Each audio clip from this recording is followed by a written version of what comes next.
Ahead this hour, President-elect Joe Biden heading to Atlanta, Georgia to campaign for Senate candidates Jon Ossoff and Raphael Warnock. These two Senate runoffs taking place on January 5th. They will decide which party controls the Senate. Of course, that's why it's so important. Biden's trip marks his first campaign stop since last month's presidential election and comes a day after the Electoral College announced victory for Joe Biden, or confirmed victory, we should say. But his message yesterday of unity perhaps lost in translation. No cause or evidence was found to reverse or question or dispute the results. You know, in this battle for the soul of America, we, the people, voted. The integrity of our elections remains intact. To unite, to heal. Well, Biden clearly having some trouble there with his throat, but this trip to Georgia and the outcome of these 10 Senate runoff elections, crucial to his agenda. But will anyone ask him about his son's questionable business dealings? We'll talk about that coming up. Also, Attorney General William Barr resigns. Just a little more than a week left. The announcement comes as tensions between Barr and Trump reach an all-time high. We'll get the latest from Newsmax White House correspondent Emerald Robinson.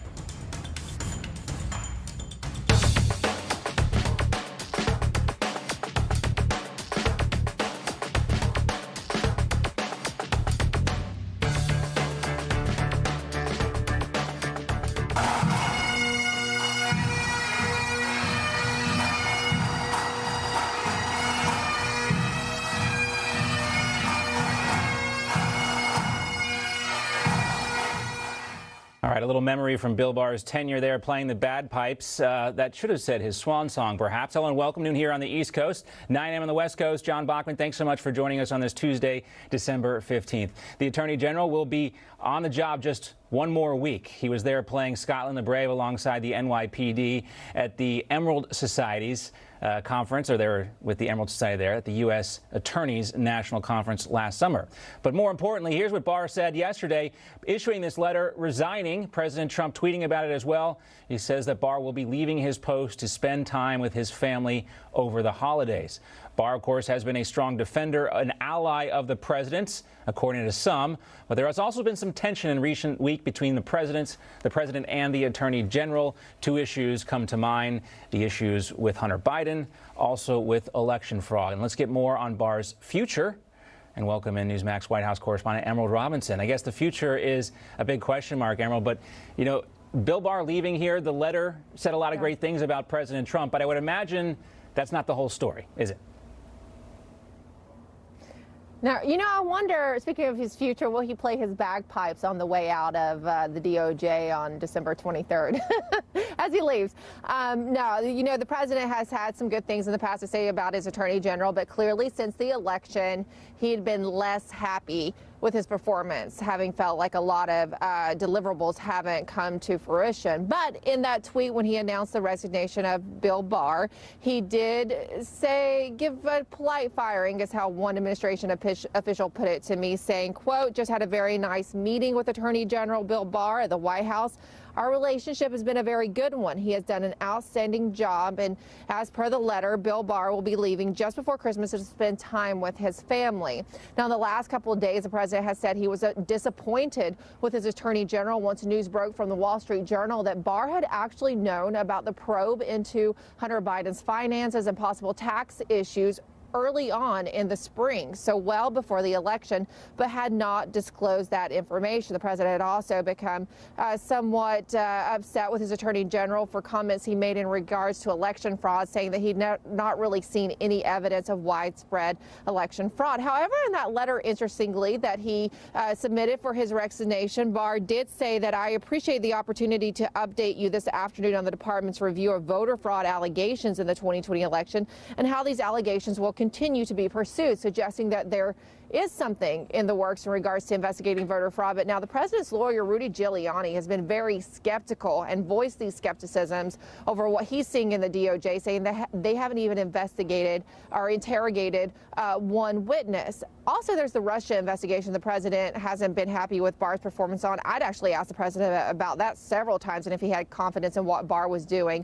on that front. If you'll recall, John, in his letter, Barr did say that the nature of this campaign, the Russia investigation he meant, was the effort to cripple, if not oust, your administration with frenzied and baseless accusations of the collusion with Russia. So Barr acknowledging that this was a frivolous investigation on the part of the Obama administration into the incoming Trump administration and then Trump administration. So the question is, what happens with U.S. Attorney, now Special Counsel John Durham after this? There's been very little in the way of progress that we know about from that. There was no major indictments to note before or since the election, and there's hence been no report as we had anticipated by the end of the summer based on comments that Barr made. And I'll just tell you one more thing, John. Listening to people around here and in the administration about the discontent with Barr, they were also upset that they just felt like he didn't clean out the DOJ with some of the personnel changes that they had hoped to see when he took the reins. They really thought he was going to go in there and just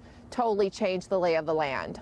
Yeah, I guess when it comes to his record, a mixed bag, if you will, Emerald, to still continue this bagpipe motif we got going on here. But in all seriousness, we'll talk to you in the next hour about what's ahead for John Durham. He was, of course, appointed as a special prosecutor for the investigation of the investigators. So a lot of speculation about what's going to come there. We'll try to cut through that. We'll see you in the next hour. Thanks so much. All right, let's talk more also about the Attorney General leaving the administration. Welcome in now Harvard Law Professor Emeritus and Newsmax analyst Alan Dershowitz, author of the book Guilt by Accusation. Professor Dershowitz, it's always great to talk to you. Thank you so much. You know, you talk about him being a mixed bag. That's the fate of every decent attorney general, because he has two incompatible jobs. His first job is he's a member of the cabinet. He's number 3 in the cabinet. His loyalty is to the president. He's supposed to try to help the president get reelected, trying to help his party, the Republican Party. He's a politician in the cabinet, but then he's also the top law enforcement official in the United States, where he's supposed to be above partisan politics, neutral, nonpartisan, objective. He's not supposed to help the president get reelected by leaking information about an ongoing investigation about the son of his opponent. The two jobs are absolutely incompatible. Nobody can do them. Most presidents have appointed loyalists. Bobby Kennedy was appointed by John Kennedy. William French Smith was appointed by Ronald Reagan. Smith had been his personal lawyer, wrote his will. President Obama appointed his very close friend to the job. And they all, in the end, expect loyalty, but they also expect him to be a chief law enforcement official. We're one of the very few Western democracies that combines these two incompatible roles into one. And so every attorney general is going to be a mixed bag. You know, in Barr's case, he was criticized from the left and the Democrats for being too pro-Trump in his description of the Mueller report. Then he was criticized by Trump and others for being not Trump supportive enough in his discussion of the election and Hunter Biden. It's an impossible job. And, you know, in the old days, that's kind of where you wanted to be. You wanted to catch a little bit of flack from both sides, and that's how you knew you were right in this situation. And again, William Barr's legacy here will be controversial for all those things you mentioned. And as you indicated, that's what an attorney general's legacy should be, I guess, perhaps. What can you tell us, though, about Jeffrey Rosen, who will be taking over for the attorney general? Extraordinarily able person with a highly regarded reputation. He's not going to change very much. He probably doesn't know the president. I don't think he thinks of himself as a loyalist. I think he sees himself as temporarily the acting top law enforcement official. So I think we'll see a movement away from kind of political loyalty and toward law enforcement for the last 35 days or so of this administration. Don't expect any big changes. All right, and we're waiting for confirmation on who the President-elect Joe Biden might choose for his attorney general, but a lot of names out there. We'll save that conversation for another day, because I also want to talk about, you know, what happened in Michigan yesterday. But you do have Senate Majority Leader Mitch McConnell today becoming the latest GOP senator to congratulate Joe Biden on becoming the president-elect. Now, Congress formally counts the votes on January 6th, but just, you know, cut through all the noise for us and tell us what happened yesterday in terms of a constitutional standpoint and legality. A lot of the reporting says, and this is what I was talking about yesterday, it seemed to generate a lot of attention, but I was just commenting on what was happening during the video we were showing. The people in those states were electing Joe Biden the president-elect, or confirming Joe Biden as the president-elect. So officially now, Professor Dershowitz, he is the president-elect? Right. Yes, and in fact, yesterday was Election Day in America. The November 3rd was just some day the federal government picked and the state picked to elect electors. But yesterday was Election Day, and yesterday Joe Biden was elected president of the United States. Now it goes to Congress. If one senator and one congressman object, they can have each house then debate the legitimacy of the election. And if a majority of both houses finds the election illegitimate, then it's voided. But that's not going to happen. Right, because we would have to have Nancy Pelosi leading this charge and have enough Democrats in the House with the current makeup of the House, right, say that it was illegitimate. That wouldn't be enough because you'd need both the House and but I'm just saying as a starting point, right? You'd have, you obviously have to a lot more, but that's where we'd have to get to because she would have to allow this to happen on the floor of the House to start, right? It has to happen. Constitutionally, it's required. And in every election since 2000, there have been at least one or two congressmen who's objected. Even in the 2016 election, 2005 election, congressmen objected, but they've never been able to get a senator. You need a single senator. If they get a single senator, then according to the Electoral College Act passed by Congress, it then goes to each house for a debate where everybody gets 5 minutes and then there's a vote. And unless there's a majority in both houses, the election is confirmed. That's what's going to happen. The election will be confirmed, even if you get one senator to stand up symbolically to object. And that conceivably could happen, but that would just be a Pyrrhic victory for the Trump administration. And I say this based on what we learned yesterday from Michigan. A lot of folks talking about those audit results of the Dominion voting machines would seem to indicate that there could be an error rate of upwards of 68%, something like that. You look at that and you wonder why this evidence would not be considered by a judge, or could it still change things as it relates to Joe Biden's status as president-elect? I think the clock's running out, but there should be, and I've proposed this for the future, a voter integrity panel consisting of former justices, presidents of universities, that could look into these claims, because we don't know who to believe. Mm-hmm. We don't know which people on the media to believe. We don't know which politicians to believe. We're not scientists. We're not technological experts. We hear all sides of this. If we had a commission that could look into this objectively and neutrally, like the 9/11 Commission, maybe at least it would bring us closer together. Right now, we have millions of people, probably tens of millions of people, who are very dissatisfied with the outcome of this election, not only because of who was elected, but because of the process. And that's an unhealthy situation when so many people doubt the election. No, I think it would be very helpful, because we don't seem to have a lot of transparency from these voting companies. You go to their websites and you read their own information pages. It's very kind of abstract. And I think a lot of Americans just on face value are very much confused by the fact there's so much international involvement in these corporations. It's a for-profit company. A lot of confusion there about that, and we really need to get to the bottom of that. Just to follow up on that, how would that dovetail in with the Federal Elections Commission? Well, the Federal Elections Commission sets up rules in advance, but this would be a complaint bureau, basically, where before the election, during the election, and after the election, if you think the computers are improper, if you think that mail-in ballots are not being sent properly, you can file your complaint, probably from each side, and then they would have experts look at it, and they would give an expert conclusion, which wouldn't be binding on anybody, but it would be very convincing to a lot of people. It would certainly convince me more than watching media on television and hearing, conflicting truths on one side or the other, both stated with absolute certainty. You hear CNN say there was not a single case of fraud or mistake. It was the perfect election. And then you hear the other side saying it was an imperfect election. I don't know how to assess that. It's true. And if you're saying that, a lot of people obviously are feeling that as well. I hear what you're saying. You cannot, on the other side, mention election fraud without putting the word baseless in front of it, which we know is not an accurate description. Look what Twitter and YouTube have done. They've taken down, on my show, on my podcast, The Durst Show, I've issued a challenge because I had Joel Pollack on the show saying that the election might have been determined by fraud or mistake. That violates Google's policy. So I've challenged Google to take down my show. If they do it, I will sue them because they will lose Section 230. Exactly.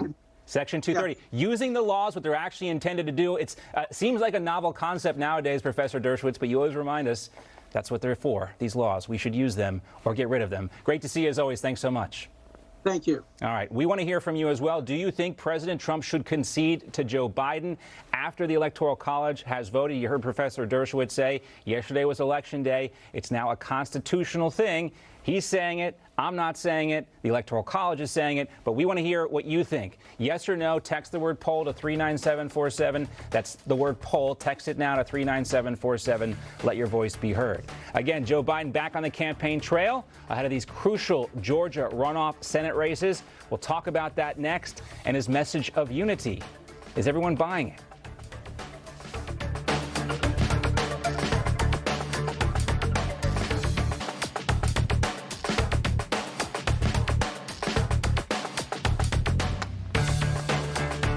Welcome back Alive. Look for you now at Children's Hospital in Washington, D.C. We're standing by right now for the First Lady to come out, continuing her Christmas tradition of reading to children at the hospital there, the Children's Hospital in Washington, D.C. She'll be out there any moment. And when she does come, we'll bring you a little Christmas cheer. Always great to see the First Lady doing this type of stuff. Now, let's talk about Joe Biden returning to the campaign trail. He's speaking at a drive-in rally in Atlanta for candidates Jon Ossoff and Raphael Warnock this afternoon. The success of his agenda hinges, of course, on these two Senate runoff races that will decide on the balance of power in the upper chamber of Congress. Biden's visit comes after Georgia's 16 electors cast their votes for him as president-elect yesterday. I am pleased to announce that Joseph R. Biden has received 16 votes for President of the United States.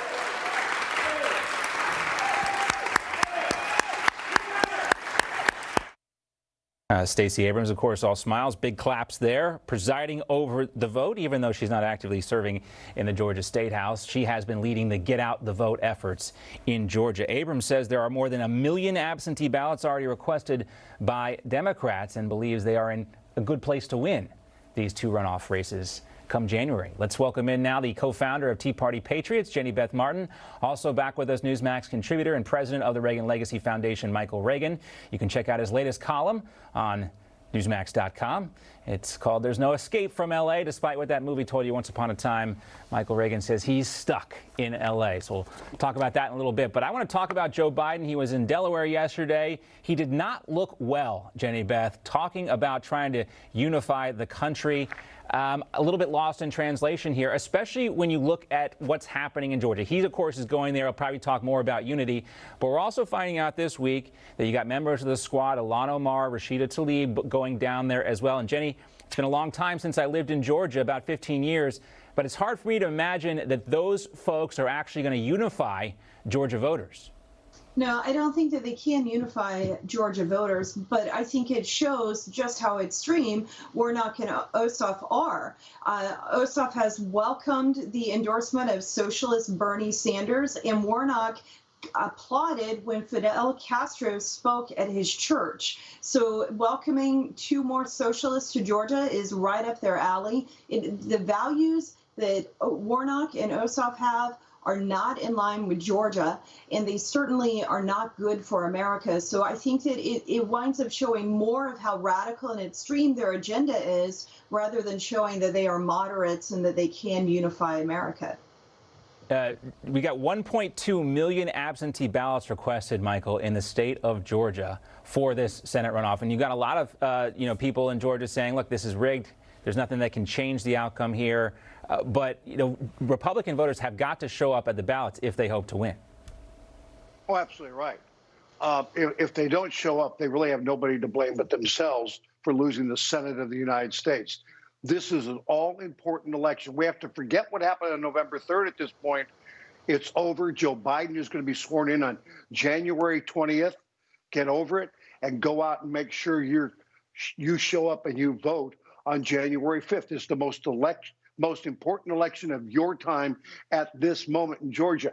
And for Republicans to use this, well, they're going to cheat. They already cheated. I'm not going to show up. I'm not happy with the governor. I'm not happy with this, not happy with that. So I'm not going to vote because it doesn't count is really just stupid.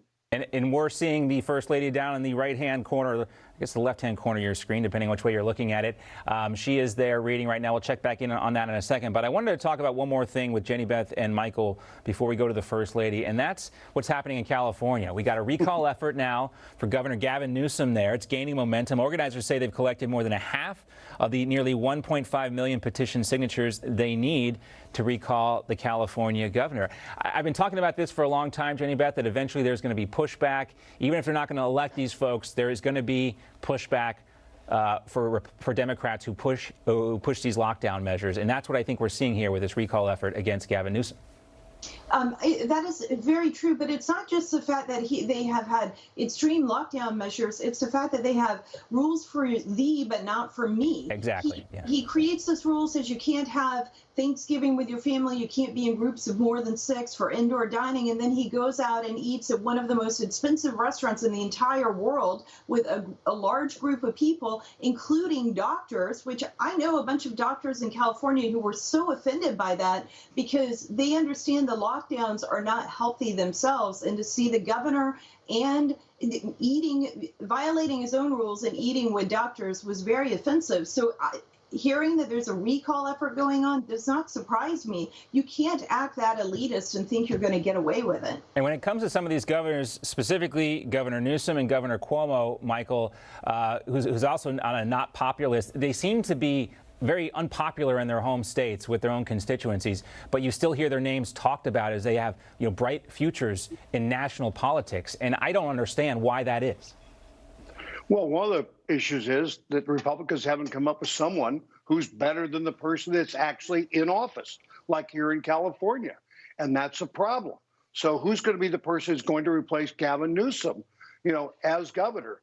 We most likely just need a caretaker there for a couple of years because the Assembly and the Senate in California can override any veto the next governor would put in place if it's going to be a Republican. So we need a caretaker, somebody that's going to be there that's at least going to take a stand against the Assembly and the state Senate and wait for the next election and to start replacing those in the Senate and the state Assembly so that we can have a California, once again, that's willing to grow. Yeah, the last 30 seconds we have here, Jenny Beth, I mean, the California state legislature is really weird. They have term limits here, but all these guys have their own little fiefdom set up. So they pass off these, jobs from, one to the other. Gavin Newsom's about to, appoint Kamala Harris's successor here when she ever resigns. But this is the thing that Georgians and Floridans and Texans are worried about, is this type of political philosophy coming to their states, Jenny Beth.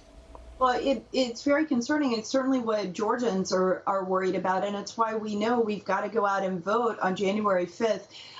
Contrary to what some people in the news are reporting, the people who I'm talking to, the voters who I'm talking to, even though they're still concerned very much about what happened in the general election, they understand they still have to go vote in January because there's just simply too much at stake. We can't let our country turn into a socialist country, and we can't have the kind of lockdowns and rule that we've seen out of New York and also out of California. No, we can't. We can, and the people are rejecting them in various ways, and we're going to see more of that if they continue. Great to see you both, Jenny Beth and Michael. We'll talk to you both soon. You got it. Also, Bernie Sanders makes his demands for the next round of COVID relief, but he's gumming up the works, doesn't want to pass the smaller bill, and we'll talk about why. He says it's because of direct payments. Don't go away.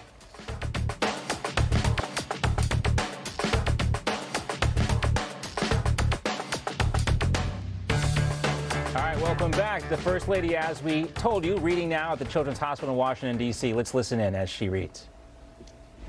"Quick, let me grab you," hollered Oliver as he reached down to get hold of Fraser's slides.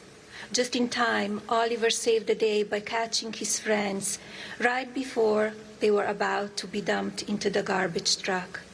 Fraser and Mary were covered in garbage, but revealed to be okay. Joan yelled from above, "Keep up the good work, Oliver." All right, the First Lady there reading to kids at the Children's Hospital in Washington, D.C.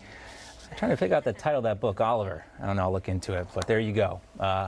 One of her Christmas traditions. Let's talk about Joe Biden now. He spent much of his campaign saying that he wants to be the president for all Americans, but last night Biden delivered a sharply worded speech that caught some observers off guard. for multiple reasons. Let's find out more now from Newsmax national correspondent Logan Raddick, who joins us live from Washington. Good afternoon, Logan. A little bit of a coughing spell in the vice president, the president-elect's speech there, but really the unity issue, I think, was also a little hard to elaborate on there for him. Well, that was the thing, John. We heard calls for unity from Joe Biden, but he did spend a lot of time hammering President Trump and his allies for their plethora of challenges of this election. It is my sincere hope we never again see anyone subjected to the kind of threats and abuse we saw in this election. Joe Biden making it clear he's deeply troubled by President Trump's election challenges, accusing him of going too far as president. The flame of democracy was lit in this nation a long time ago. And we now know nothing, not even a pandemic or an abuse of power, can extinguish that flame. It's not the first time Biden has drawn fire from conservatives who point out he was part of the effort to unmask former National Security Advisor Michael Flynn and also called Donald Trump an illegitimate president while on the campaign trail. 17 Republican attorneys general and 126 Republican members of the Congress actually signed on to a lawsuit filed by the state of Texas. That lawsuit asked the United States Supreme Court to reject the certified vote counts in Georgia, Michigan, Pennsylvania, and Wisconsin. It's a position so extreme, we've never seen it before. But after lobbing verbal attacks at the president and his allies, Biden began preaching unity. And now it's time to turn the page, as we've done throughout our history, to unite, to heal. As I said in this campaign, I will be president for all Americans. I'll work just as hard for those of you who didn't vote for me as I will for those who did. Joe Biden says it was his duty to certify President Trump's win in 2016 and that Vice President Mike Pence will have to do the same for him. 4 years ago, when I was a sitting vice president of the United States, it was my responsibility to announce the tally of the Electoral College votes in the joint session of Congress that voted to elect Donald Trump. I did my job. And Vice President Pence will count the electoral votes on January 6th, and it's very likely that the president will continue contesting the election results until then. But as for Joe Biden, John, as we mentioned, a lot of calls for unity, but then he was very quick to attack President Trump and his allies. And obviously, if you want to unite the country, then you're going to have to get them behind you. Yeah, and obviously a prelude from what we expect to hear from Biden and his team about all the problems they're going to, quote unquote, inherit from this administration. That will be the line. There's no question about that. Logan, thanks so much. Great report. Senator Bernie Sanders says the $748 billion bipartisan COVID relief bill doesn't go far enough. The Independent, also caucuses with the Democrats, of course, expressed his frustrations by saying, quote, what kind of negotiation is it when you go from $3.4 trillion to $188 billion in new money? That's not a negotiation. Sanders is calling for $1,200 checks for each adult, $500 for each child, and an increase in unemployment benefits. He also currently has leverage since the government funding deadline is Friday. But how much leverage does he have? Let's welcome in now retired Marine Gunnery Sergeant Jessie Jane Duff. She's the co-chair of Veterans for Trump. She's also on the board for Women for Trump. Jessie, great to see you as always. Thank you. Good to be here. I wonder this sometimes. How much leverage does Bernie Sanders have? Because it seems maybe too much because we still don't have a COVID relief bill. And I'm not a big fan of these big types of government spending bills. But we do have a lot of Americans suffering right now. And the person that has been holding it up lately has been Bernie Sanders. Before it was Nancy Pelosi. But now Bernie Sanders doesn't want to take the deal. You know, it's dismaying to me that the government created this crisis and now they call the crisis, now they stall resolving the crisis, because the reality is that COVID did not create the crisis. The government shut everybody down. So when we fast forward to where we are at today with a vaccine, how about let's have talks about reopening all these businesses while they're still salvageable? Why aren't there talks about restoring these cities so that we have economic prosperity again for all Americans? Instead, they want to keep putting a bandage on a sucking chest wound.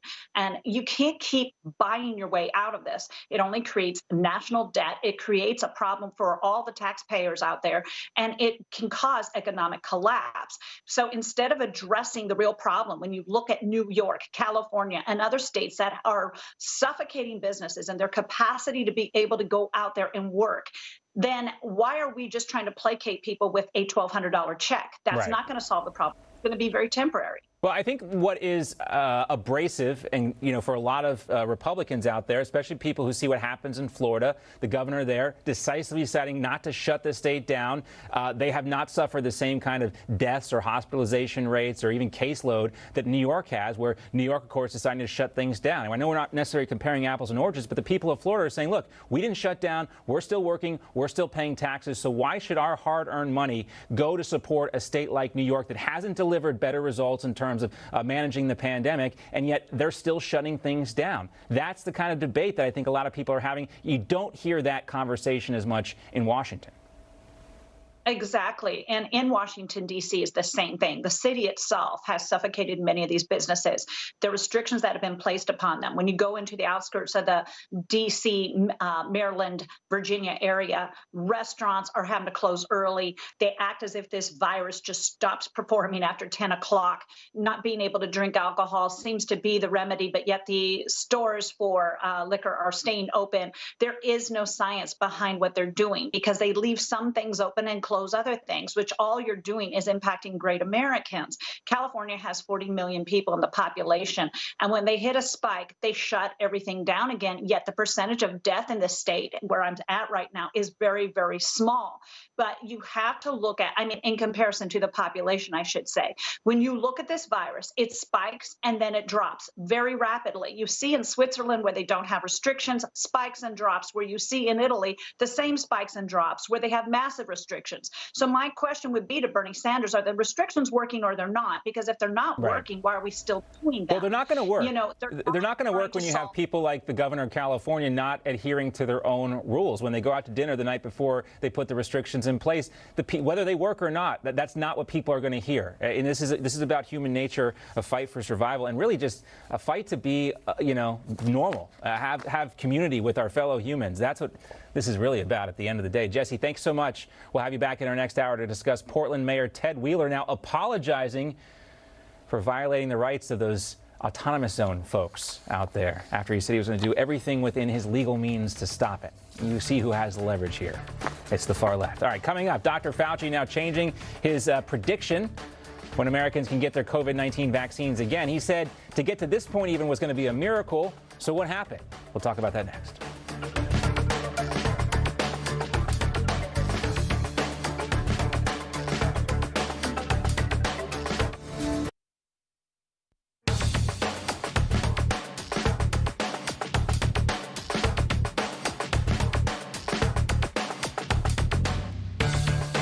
Welcome back. It's time for your catch-up. Do we have Emma with us? No? All right, we don't have Emma with us. She will be with us hopefully in the next hour. We do have 5 stories, though, to take you behind the headlines, including some stories you may have missed. Russia's President Vladimir Putin has now congratulated Joe Biden after holding out for the last few weeks. The congratulations comes after the Electoral College affirmed Biden's win over President Donald Trump. A Kremlin statement says Putin wishes Biden, quote, every success and expresses confidence Russia and the U.S. can, quote, despite differences, really contribute to solving many problems and challenges that the world is currently facing. The director of the White House Security Office, Creed Bailey, has been left with an amputated leg and serious medical bills after a 3-month fight with COVID-19. Bailey is one of a number of White House aides that contracted the virus and has benefited greatly from a GoFundMe page established for him. The page has already raised more than $35,000 of its $50,000 goal, and it's unclear whether President Trump has contributed. Software billionaire Larry Ellison has left the state of California to establish permanent residence on his own private island in Hawaii. Ellison has informed employees that he plans to work remotely from his private island. Ellison is the richest, or the 11th richest person, I should say, in the world, and is now Hawaii's richest person by far. As airlines begin reactivating planes left idle during the COVID-19 pandemic, regulators are questioning whether these planes are fit to return to service. Multiple issues, such as rusted equipment and even insect infestation, have proved dangerous for pilots who are also returning after long absences without flying. An imminent snowstorm set to bring up to a foot of snow to the northeast is barreling towards that same part of the country. The storm is expected to dump as much as 6 to 12 inches of snow on New York City. The storm would deliver another blow to New York City restaurant owners after indoor dining was banned by the governor. All New York City restaurants will be expected to conduct all business by takeout only until the storm passes. So good luck with that. And that's it for today's catch-up. All right, Dr. Anthony Fauci has shared his doubts on distributing a COVID-19 vaccine by the end of this year. Now that the disease, experts believe that now that the experts say he believed most Americans can obtain a COVID-19 vaccine by the spring. That's what Anthony Fauci is saying now. He also was very critical of the people who were saying we were going to have a vaccine at this point for anybody. Take a listen to Dr. Fauci. That may take several months into the second half and beyond of 2021. All right, let's welcome in Dr. Lahita now. He's the chairman of medicine at St. Joseph University Hospital and a professor of medicine at New York Medical College. Great to see you again, Dr. Lahita. Good to see you, John. And I see you're getting some international press. I saw you tweet a appearance you did. Was that with the UK? No, that was Sky News Arabia. Sky News Arabia. News Turkey. And Turkey. In Turkey. Okay. Well, Dr. Lahita going global. The presenter had a British accent, so we're glad that information is getting out there. But I wanted to talk about the timeline here and just how astounding this is. I keep coming back to this point. You know, a lot of people, including Dr. Fauci, said it would basically be impossible to get to this point today. But I think this is a testament to the work of these folks, these researchers, and here we are. It really is a miracle, right? It is a miracle, John. I mean, what they did in 10 months, what usually takes 10 years. And, you know, we said back in the summertime, you and I said that we would have a Christmas gift and would probably have a vaccine by the middle of December. And lo and behold, we have a vaccine. It's going to go to healthcare workers, first line people, which is really great, EMTs, paramedics, police officers, firemen, all those people who we depend on for our livelihood and our lives. And this is really wonderful. I'm about lined up to get my vaccine either tomorrow morning or tomorrow afternoon. All of us are lined up and we're all very excited because we're going to finally see light at the end of the tunnel and feel that we're protected going forward. Yeah, and we've been reporting too. A lot of doctors feel that way, but there are still a lot of doctors and nurses. We mentioned a report yesterday down here in South Florida that doctors are wary of getting this. They want to wait a little while. I guess it's not the same for everybody, is it? No, it's not the same for everybody. You know, this is a very safe vaccine, and people are asking me all the time, is this alive? And the answer is no. These are nanoparticles. These are little particles of fat with nucleic acid, that's genes from the virus, stuffed into this little particle, which gets then injected into you, and your body thinks that it's the virus when it's not the virus. It's not even alive. But, you know, you make an immune response, and it's perfect. It's greater than 90% effective. Unheard of efficacy in any vaccine. And we have new ones coming along, which are just as effective. John?